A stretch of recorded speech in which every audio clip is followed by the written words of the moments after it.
Қайырлы күн, құрметті студенттер.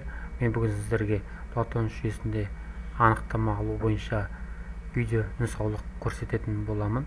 Ең алдымен Платон жүйесіне кіреміз. Және де осы астыңғы жағында осы меню арқылы кіріп ақпараттық қолдау бөліміне өтесіздер. Осы жерде екі менюдің ішінен услуги, яғни қызметтер бөліміне өтесіздер. Осы жерден қызметтер категориясын сіз таңдайтын боласыз. Сізге қажетті, яғни анықтамалар бөліміне өтесіз. Барлық студенттер үшін жалпы міндетті 7 анықтама берілген. Осы 7 анықтама сізге қайсысы қажет, соны өзіңіз таңдап өтінім бере аласыз. Қазір сіздерге біреуін көрсететін боламын.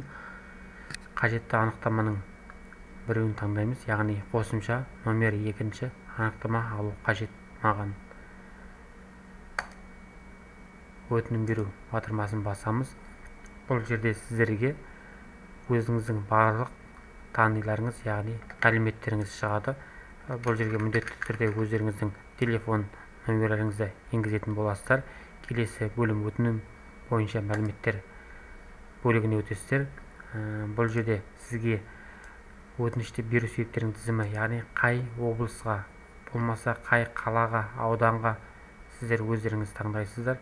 Мысалға, маған Ақтөбе қаласына бойынша анықтама қажет. Мен Ақтөбе қаласын таңдайтын боламын.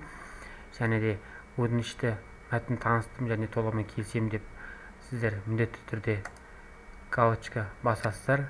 Және сіз алатын құжаттың қазақша, орысша немесе ағылшынша қай тілде анықтама қажет, сіз міндетті түрде осы құжат тілін таңдау қажетсіз. Яғни екі тілде қажет болса, онда бірден екі тілді қатар таңдап кетуге болады. Келесі бөлім білім алушы ұсынатын құжаттар бөліміне өтесіздер. Бұл жерде сіздерге міндетті түрде төлқұжатыңызды, яғни PDF төлқұжатыңыздың суретін осы жерге міндетті түрде жүктейсіздер. Яғни сіз өзіңіздің құжатыңызды, жеке куәлігіңізді жүктеп болғаннан кейін бірден өтінім беру батырмасын басамыз. Егер өтінім бермей уақытша сақтап қою дейтін болады. Яғни өтінім беру батырмасын басқаннан кейін міндетті түрде өтінім беру автоматты түрде Платон жүйесіне кетеді. Сіздерге